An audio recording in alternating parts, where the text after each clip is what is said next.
Do you crave better self-esteem and confidence, but struggle to silence your anxiety, fears, and insecurities?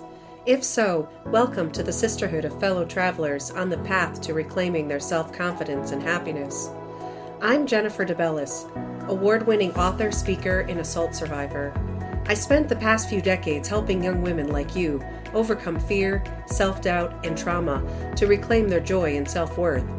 I cannot wait to share the secrets I learned on my own healing journey and help you restore your inner warrior as I show you the skills and tools you need to save your own broken world.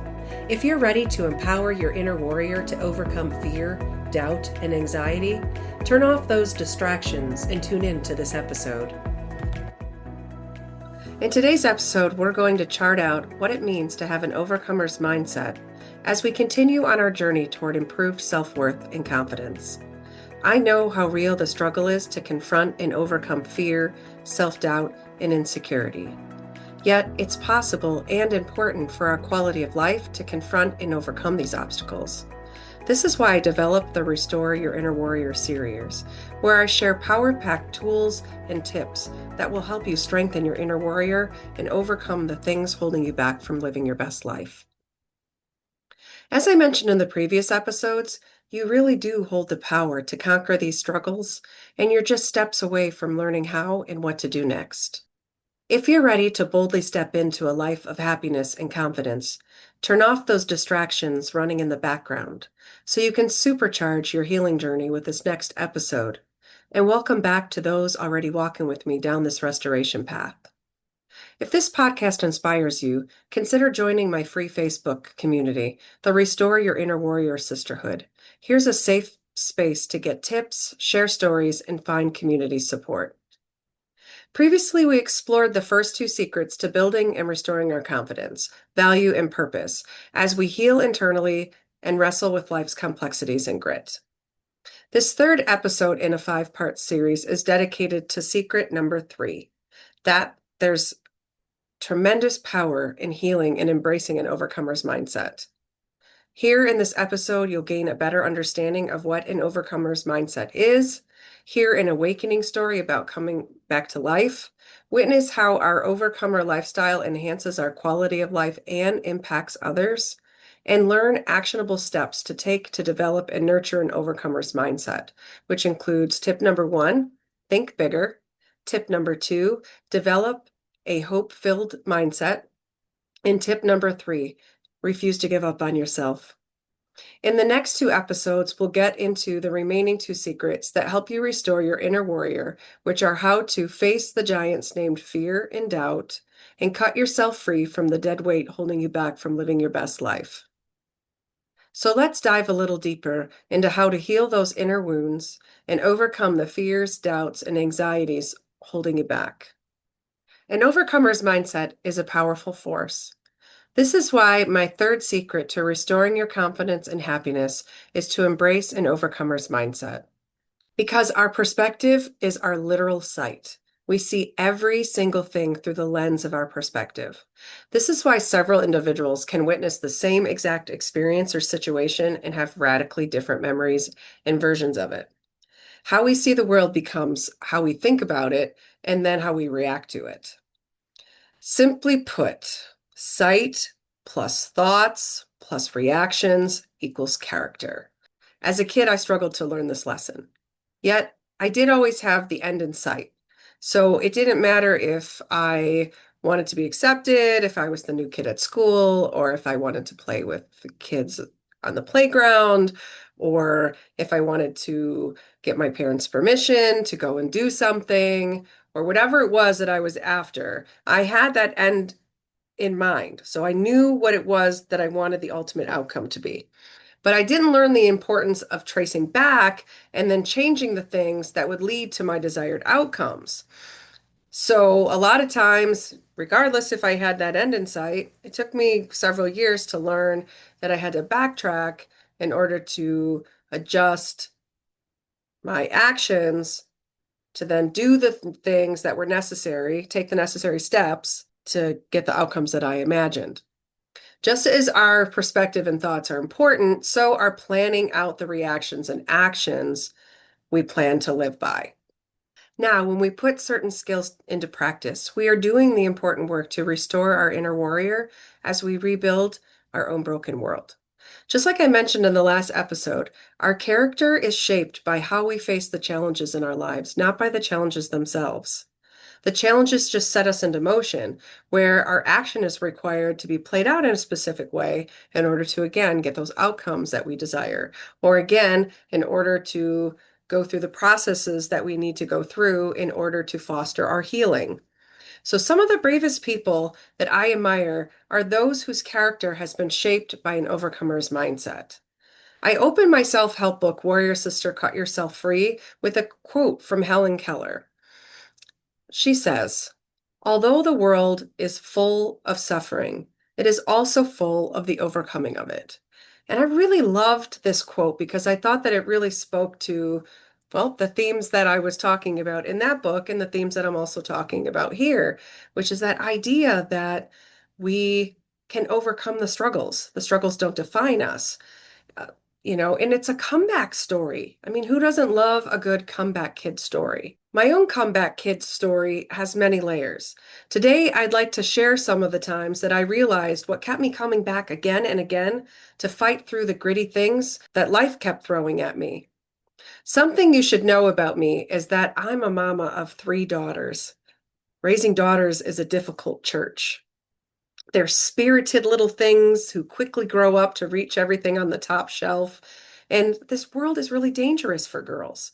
It can feel like a full-time job too, raising kids. You're challenged with keeping them safe at home, safe out in the outside world, and safe from each other. Yet we can't keep kids safe from everything. Bad things are going to happen to them no matter what we do, no matter how much of a helicopter parent we try to be, because we live in a world where bad things happen to people who don't deserve it. All I could do for my girls as I raised them was to protect them when I could, prepare them for what I couldn't, and equip them with an overcomer's mindset in this unjust world. I talk about my moment of awakening story in Warrior Sister Cut Yourself Free. This is a time in my young mom years when I was wrestling with some old struggles and some new struggles and growing anxious about not being able to protect myself or my daughters from the dangers of bad experiences. So I'm actually just going to read you an essay from Warrior Sister Cut Yourself Free. This is my beautiful book. And there are links for it below in the show notes if you're interested in more information on it. So this one is called Overcome an Undust World. There's a downed oak at the nature center near my home that reveals the mystery of coming back to life. No matter how far you've fallen or how long you've been down. We originally named it Dead Man Falling, yet the name doesn't accurately paint the portrait of its existence. The tragic part of this down tree is that it had been hundreds of years old before it gave up the good fight and buried its own head in the dirt. It's unclear how long the tree lay prostrate. Its roots loosened from their deep resting place while the earth and life attached to it began growing up around it. This new birth, springing forth, would be impressive enough if it weren't for the most extraordinary manifestation. Row upon row of offspring seedlings and saplings that spanned the entire length of the old trunk. What struck me most the first time I saw the oak's rebirth was how the more mature saplings reached and stretched toward the sun. This was a breakthrough moment for me and a break free moment in my restoration. Here I was, my oldest daughter's hand tucked in mine, my middle daughter strapped in the backpack carrier behind me, and my youngest asleep in my pregnant belly. I looked up toward that same sun where my life source washed me in a warmth that was a comfort place. Look how your life has blossomed, the gentle spirit within whispered. Yeah, sure, I thought. But what if they repeat the cycle? What if my girls have to live through the same things I've gone through? Listen to yourself, the voice replied. Did you not go through these things and thrive despite them? Are you not an overcomer? I rolled my eyes. An overcomer. I had been studying and meditating on what it meant to be an overcomer, so this was a little ironic for me. I recently read that the word overcomer stemmed from the Greek word Nike, which means victory in battle. Some of the stuff I read about overcoming this world's battles focused on releasing things to God and the universe. But let me be real with you. I was really struggling with how justice worked in this world and letting go of unresolved things. Though I didn't necessarily deal with these unresolved things, I couldn't seem to loosen my grip on them either. As I meditated on what it meant to be an overcomer, I was reminded of the power of conquering fear to regain control of a situation. But living with fear was exactly what I was doing. With each daughter I brought into this unjust world, my what if list grew, and my fear grew with it. The gentle voice wasn't done with me. You didn't just move on from the things meant to hurt and destroy you, you conquered them. What you're building will change this narrative. And yet I can't forget. No matter how hard I try, I can't forget. I never told you to forget those things. The Spirit reminded me. I told you I'd use them to mold you, and you'd use them to witness to other survivors. My attention was drawn back to the oak in front of me. Oak, extremely durable and strong. Oak, the forest's stable force with enviable endurance. Even knocked to near death with no hope of standing tall again, in its natural form, it still sustained life. And in sustaining its life, it reimagined what that life would look like. Where the tree once stood strong, 7 saplings, almost as tall as I, rose in its place. 7 is a symbolic powerhouse. 7 is the seeker of truth. 7, the number of completeness. 7, the number of perfection. Girl, I thought, squeezing my 5-year-old's hand, there's never been a better time to come back to life. So I share that story with you because sometimes we have those wake up moments and they don't always just happen, like just out of nowhere. They happen after we've actually been going through these processes within our own meditations. And if you're a spirit person like I am, or a spiritual person like I am, we take it to prayer, we're meditating on it, you're talking about it with other people who are good supporters in your life. But we're going through the necessary things already in the background. That's running in the background. We're doing all those things. We're going through the grief process. We're dealing with the emotions. And then we have, we're ready.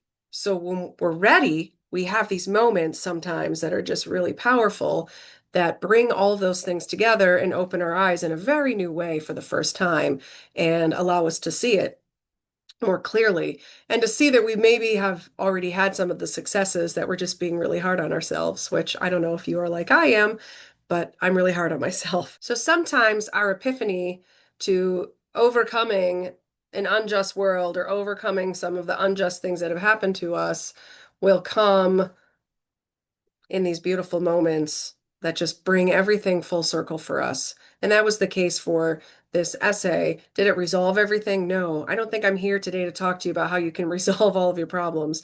That would be, well, a lifetime of episodes. I'm here to just give you a couple of skills and a couple of my own, tips that are tried and tested in my own perseverance that led me to these overcomer moments that I didn't allow these things to define me. I didn't allow them to stop me from going after what I wanted most in life. I had my eye on the end game, and I wasn't going to relinquish that power to anyone or anything. And I was going to keep learning and adjusting in real time to doing that backtrack and then moving forward to work toward what it is that I want. And so, do you want to know another amazing thing about living with an overcomer's mindset? Is you never really know who else you're positively impacting. Though sometimes you do get to hear from others about how you impacted them. This reminds me of a time when my youngest daughter was away at college at the Culinary Institute of America.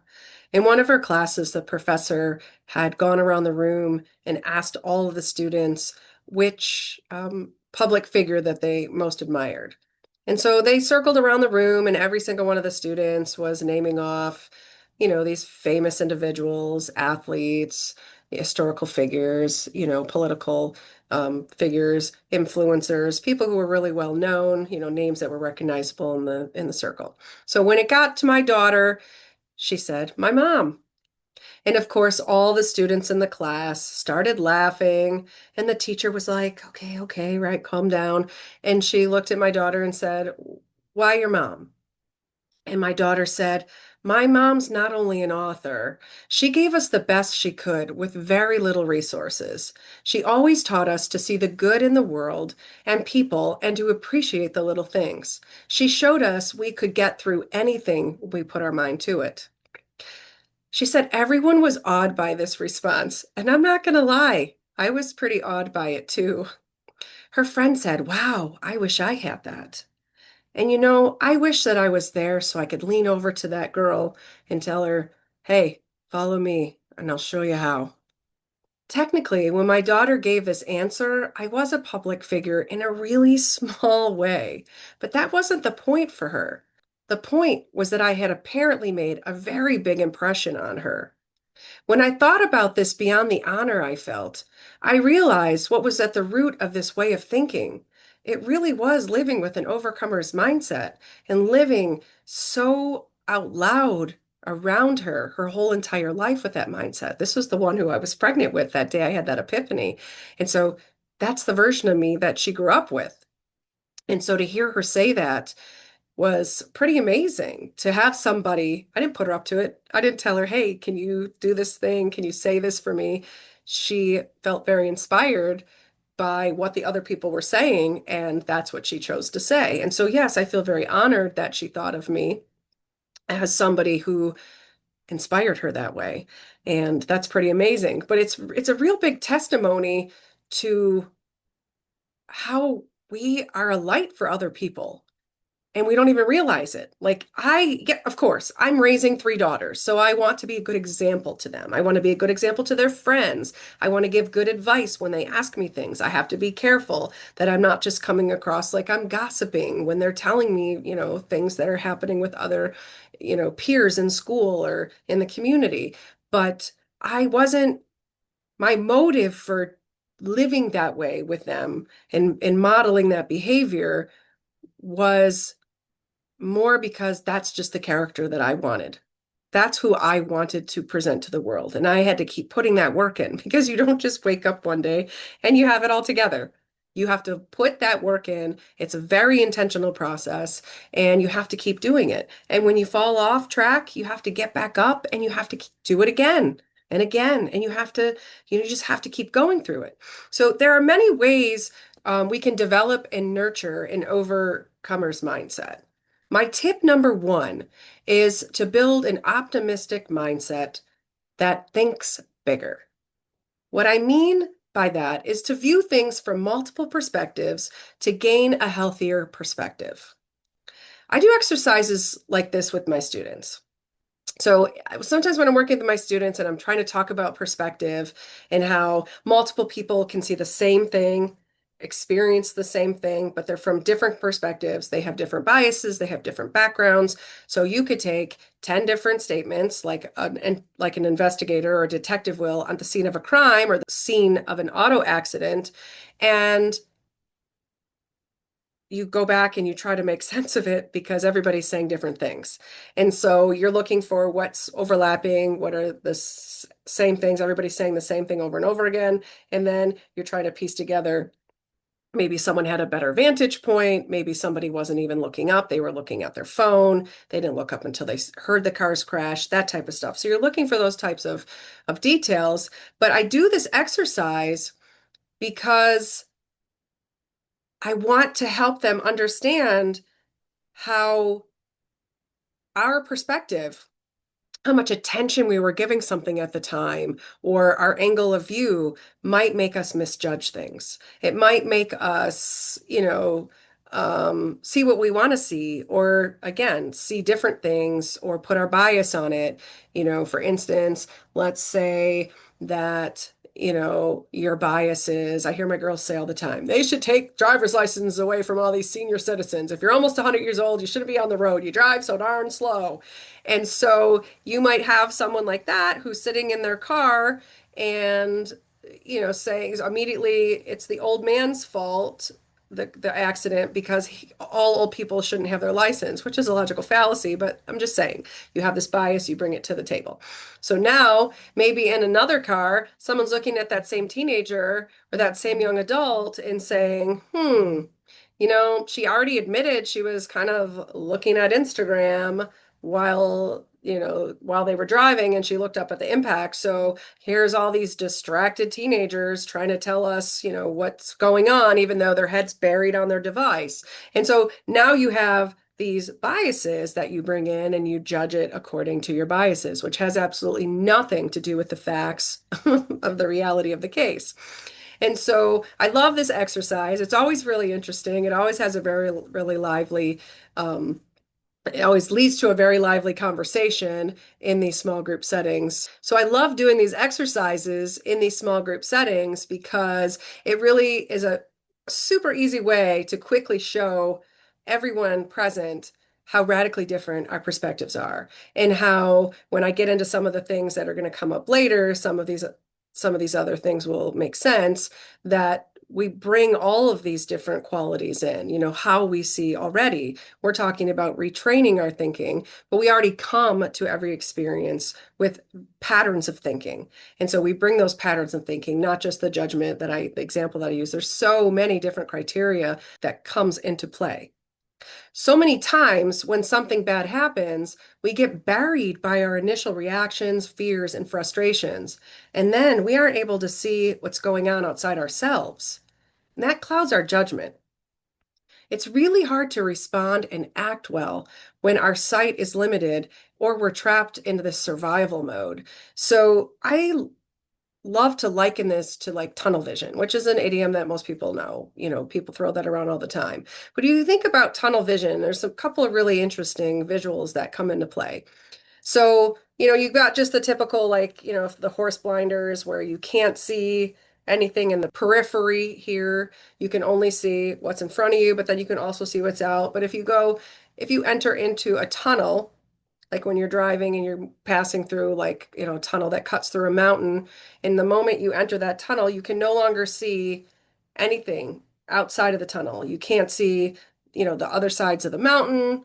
You can't see the sky anymore.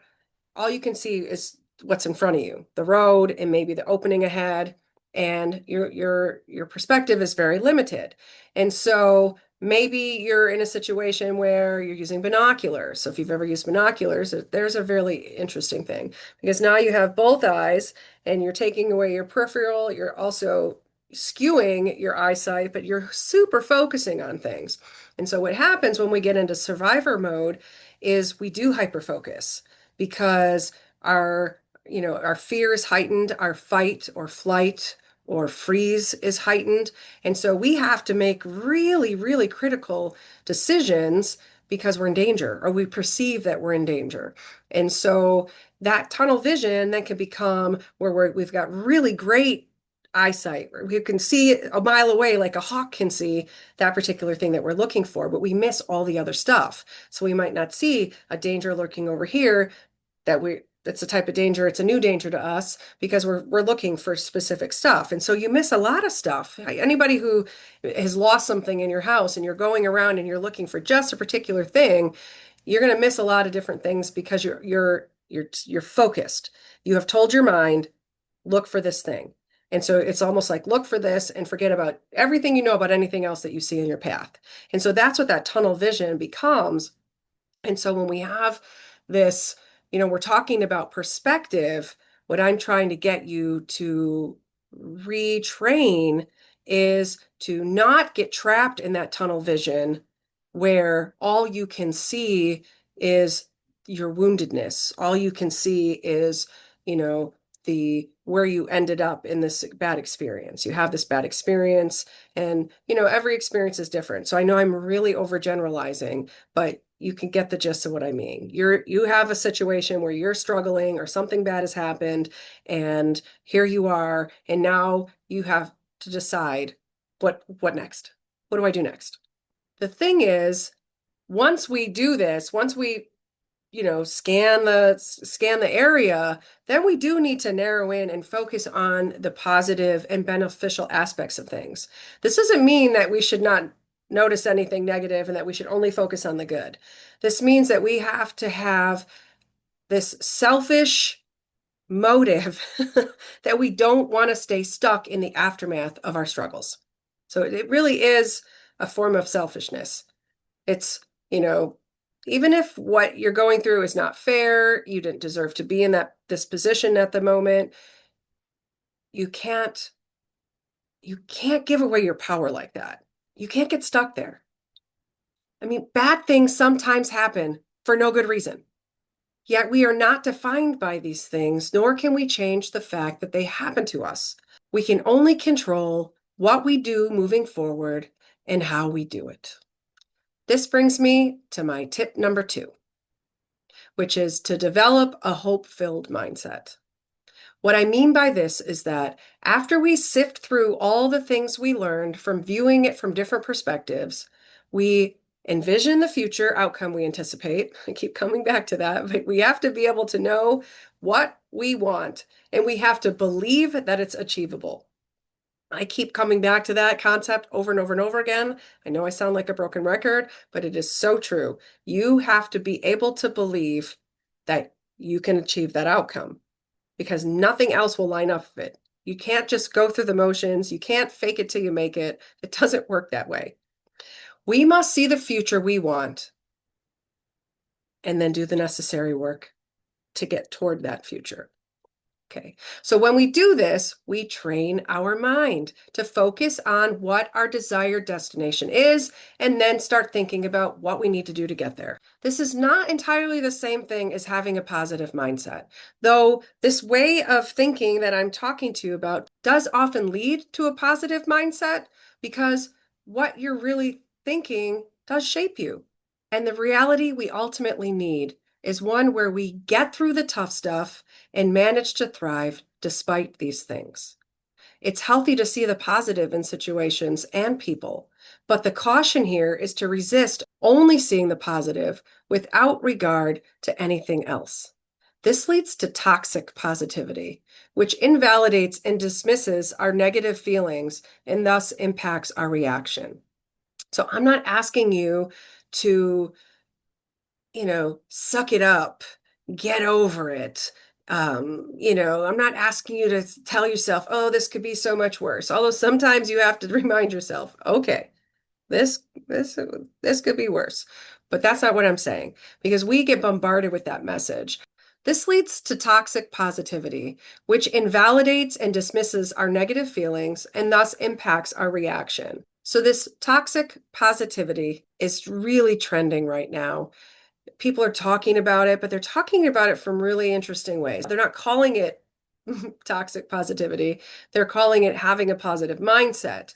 And they're trying to interchange these words as if the concepts are the same. And that's why I'm trying to distinguish that you can have a positive mindset, but if you're only focusing on the positive stuff, which a lot of these messages are, it leads to this toxic positivity, which is really unhealthy because first of all, if you're not able to identify and really come to grips with what your emotions are, what those negative things are, you're not going to be able to grieve them properly. And if you can't grieve them, you certainly can't bury them. They don't just disappear and go away. Time alone does not heal these emotions, these negative emotions. You have to go through the grieving processes. You have to go through the steps in order to invest in that healing. And so that's just like physical injuries require treatments and specific types of medicines and therapies and aids and care. The same happens with your emotional healing, except for you're the one in there doing most of that stuff. You're the one, there's no like, peroxide you can pour on it and put a band-aid on it and give it air and stretch it. You have to do different things. So, I'm speaking figuratively, but it's a different beast, but it's the same concepts can apply, is that you have to foster the healing. You have to use these different strategies and go through these different processes in order to bring your full healing around.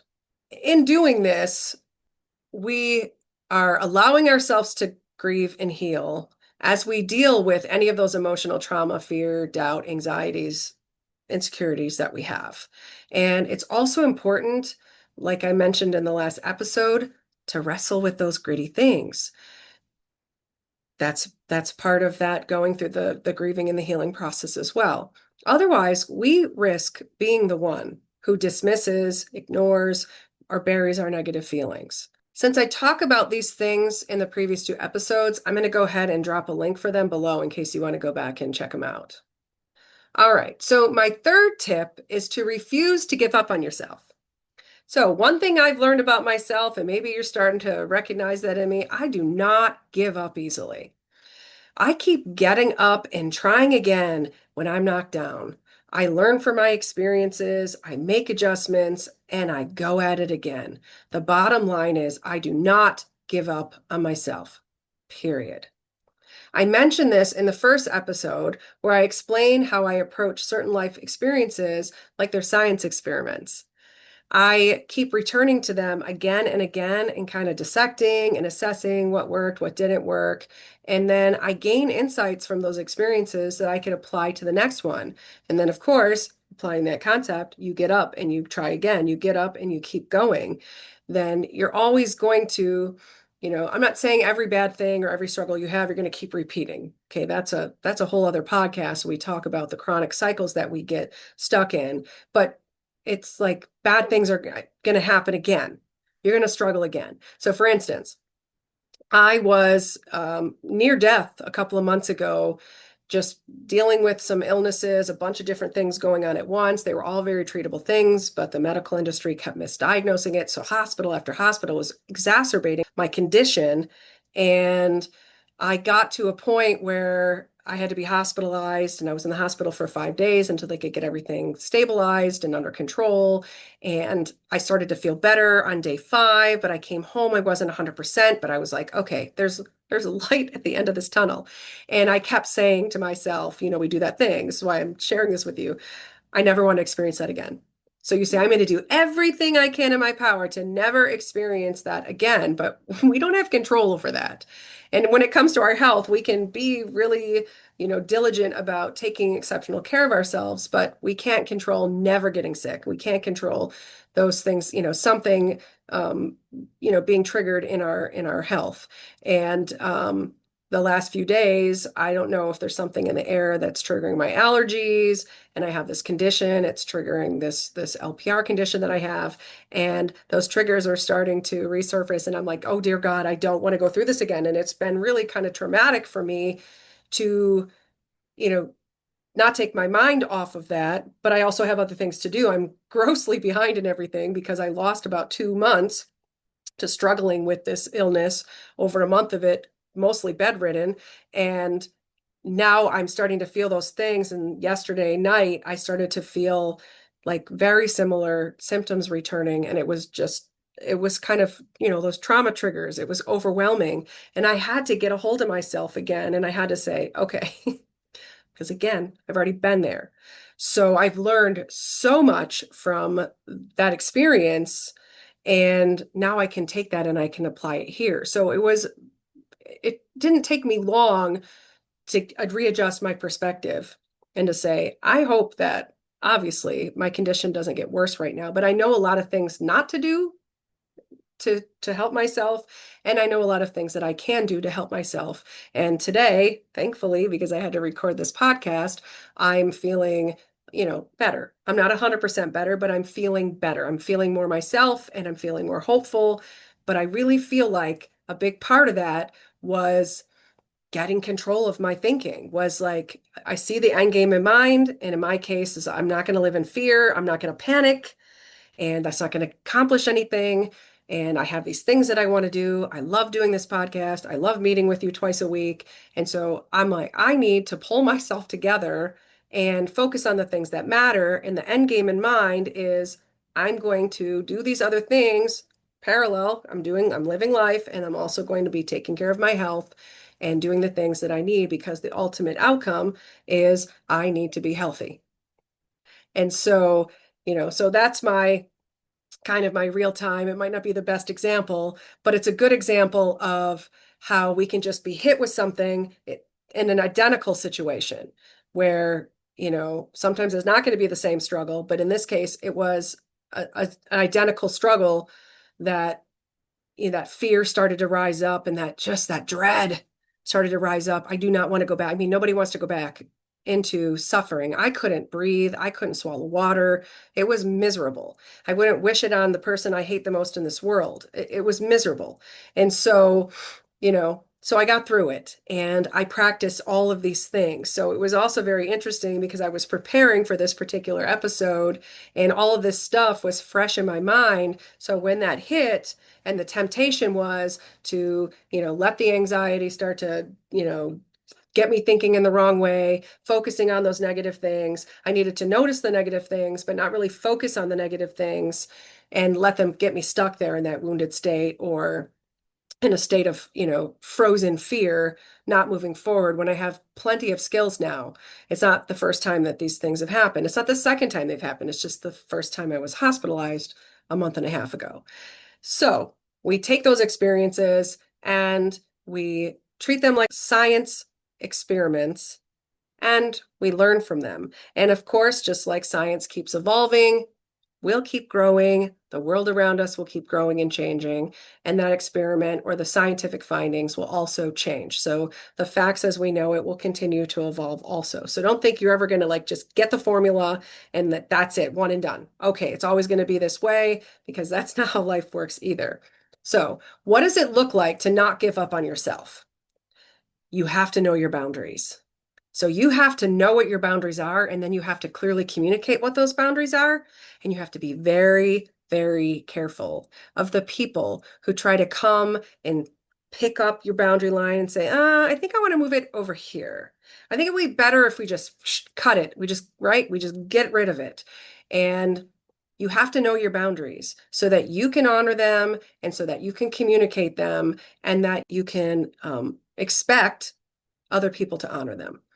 You also need to learn from those setbacks, bad experiences, and struggles, kind of like I just explained to you in my example there. Don't stay stuck in that wounded state. Grieve what you need to grieve. Make peace what you need to make peace with after that. You can't stay in that state of unforgiveness. Like I've mentioned in previous episodes, that's like drinking the poison and expecting the other person to get sick. It doesn't work that way. You're just setting yourself back. You're just making yourself sick in this state of unforgiveness, and it fosters all kind of negative stuff. So then you're always seeing the negative in this person or in this situation. Maybe there's multiple people. Maybe it's an environment that you're responding to and not people at all. And you're seeing the negative, then you're focusing on the negative, then you're expecting only negative things will happen. And you can see how that starts to manifest things that you don't want to manifest in your life. And you also start to get resentful. Resentment is a really ugly emotion because it often leads you to do things that are either out of character or not in line with the character that you want. So if you're saying, I don't want to be a spiteful person, I don't want to be a vengeful person, I don't want to be the mean girl, I don't want to be the one that people say, well, hurting people hurt people, all of those things that are a part of, this concept of, getting stuck in that place of our woundedness.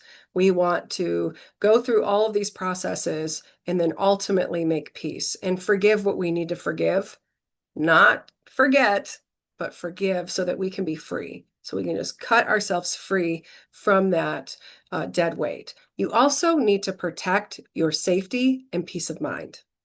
So cut off anything or anyone who is harming your well-being, growth, and safety. There's no way around that.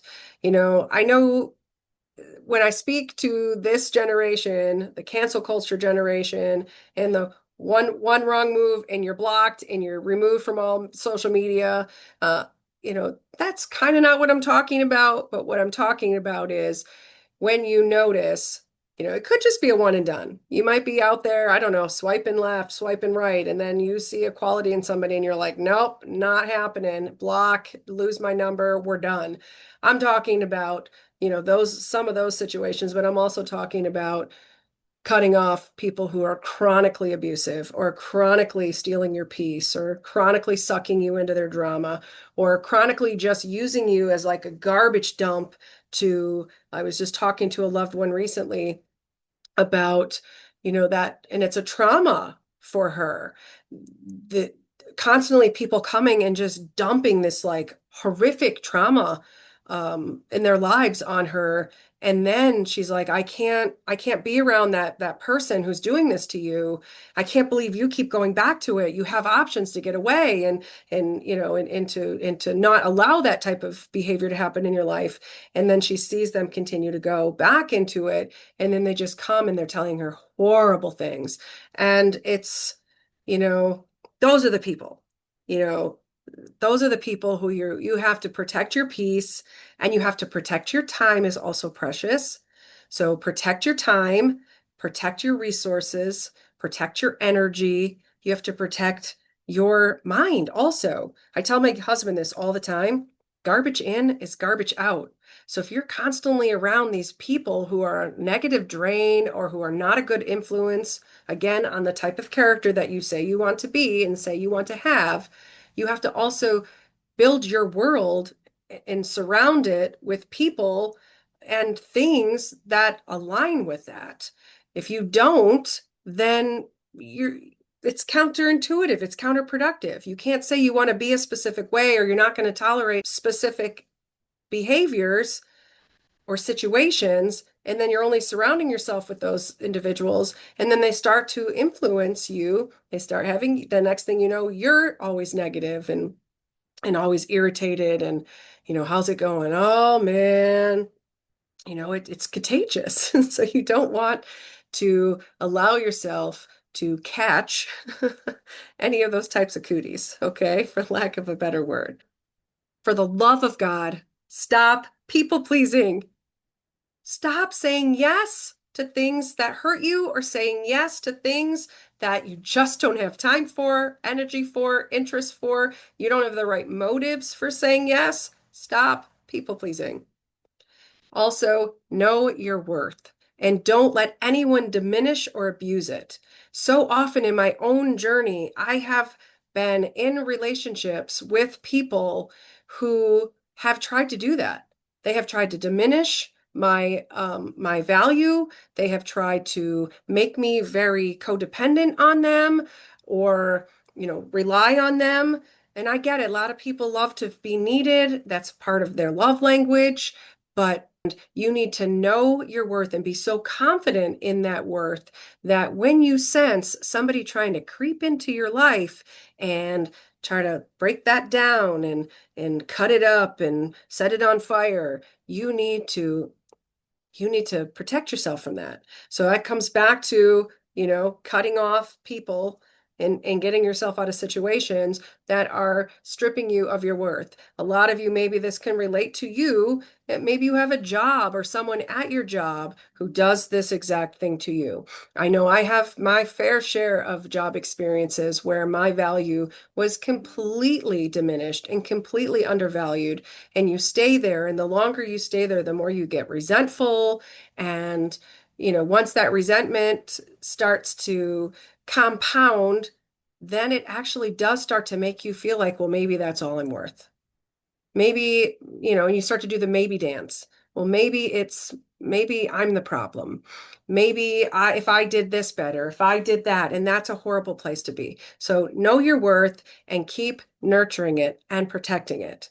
And then forgive yourself. For the love of God, forgive yourself. I know I'm preaching to myself right now, but when you get off track or things don't go as planned or as anticipated, just get back on track and then be gracious with yourself. And be gracious with the other people around you too. I mean, remember, you're a human being, but so are the people that you're living with in life or coming in contact with in life.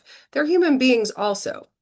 So this overcomer mindset might be an opportunity to also see the good in people.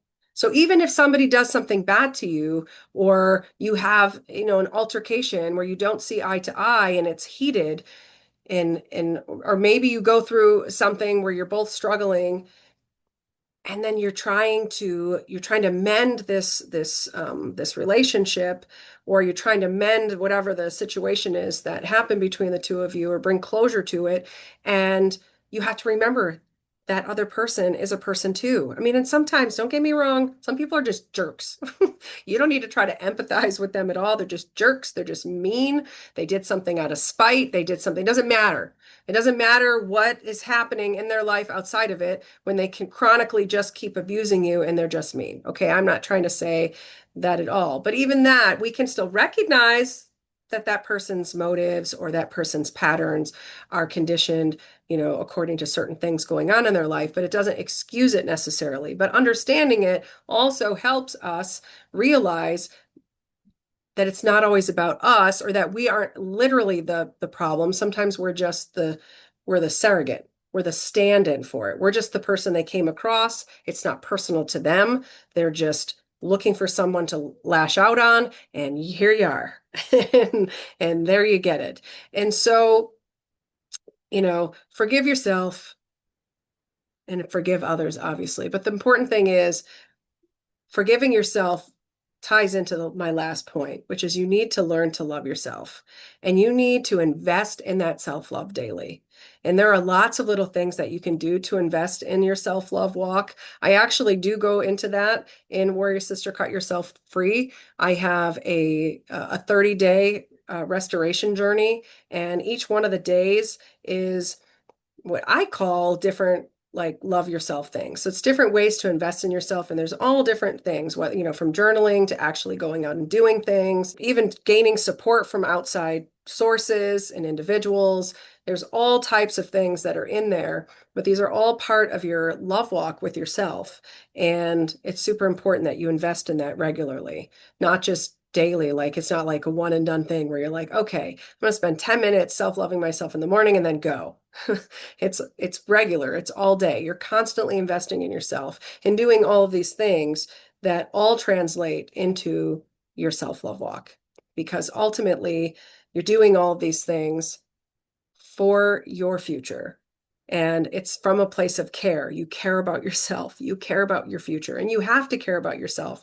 And you have to care about your future. Because if you aren't in good health, physical health or mental health, it's going to hinder your ability to fully function for yourself and for everybody around you. So it doesn't mean, like, if you're not healthy, like I just admitted to you a few minutes ago, I'm not 100% healthy right now, and that's okay. I'm not going to stay stuck here, but that's where I'm at right now. That doesn't mean that I'm useless or I'm only half useful because of my health situation. That's not what I'm saying. What I'm saying is your end game is to be fully functioning, or as optimally functioning as you can, because you can't always get entirely over everything. I get it. Trust me, there are things I don't know. I can always hope that I'm going to get over them entirely, but there are things that have happened to me, struggles and traumas from my past, that I have not yet gotten over. I've gotten, like, say, 90% over it. And then there's that trigger that brings it again. And I'm like, dear God, why do I keep coming back to this? Having to go back, retrace, what did I miss? And over and over and over. And I realize, you know what? It is what it is. I have to keep going back, and I have to keep dealing with that. I have to have the end game in mind, which is I'm not going to stay in that wounded place, even when it's just a trauma trigger and it's not the actual incident, because trauma triggers will keep pulling us back to that wounded spot again and again. And sometimes it's just an invitation to come and sit with it for a spell. It's an invitation to say, I have something else to show you here. And so if we have, again, that overcomer's mindset, and we are invited back into that place, instead of saying, oh, it's forcing me back into that place, change your mindset. I've been invited back into this place to now see what did I miss, or is there a new lesson? Again, we've changed, the world around us has changed, the people around us has changed. Is there something new that we need to see from this and then deal with? Or is it just an old thing over and over and over again? And a lot of times it is. And that could be, maybe you're in a chronically abusive situation with, a loved one, and that might not be the actual wound, but every time you have an interaction with that person, it triggers that wound, that memory, and then it sends you back to that spot. And you're like, why am I back here? I'm so over this. I don't get it. And then you have to sit with it, and you have to go through that thinking process, and you have to wrestle with the grit. Like you're on an archaeological dig. You have to go through and sift the sand and try to find the artifacts. You have to try to find the things like, okay, what is it here that I'm supposed to find? What is it here I'm supposed to notice? And then what am I supposed to do with it, and how am I supposed to proceed moving forward to, again, my end destination? Like the proverb I live by, we and the powers above can use everything meant to destroy us to build a better version of ourselves. So help your inner warrior fiercely flourish in battles that often begin and end in the mind. If this podcast inspired you, join my free Facebook community of young women just like you, the Restore Your Inner Warrior Sisterhood. Here's a safe space to get tips, share stories, and find community. Well, girl, I hope you enjoyed today's episode. If so, don't forget to follow my channel and share it with girlfriends who also want to restore their self-worth and confidence. Also, if this podcast inspired you, consider leaving a 5-star written review on Apple Podcasts. And as you go through your day, may your empowered spirit, heart, and mind guide you. Catch new episodes every Tuesday and Friday. Ciao.